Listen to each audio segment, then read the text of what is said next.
Celebrating my 82-year-old Korean dad's birthday. He wanted to visit grandma. She passed away in 1993.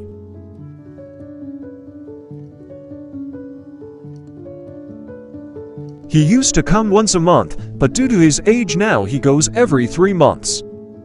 Paying their respects.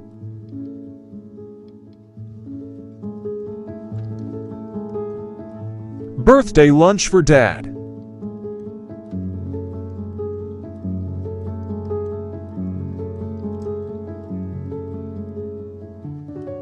To share is to care.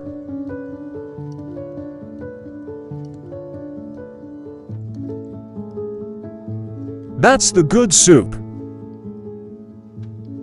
See you at the next meal.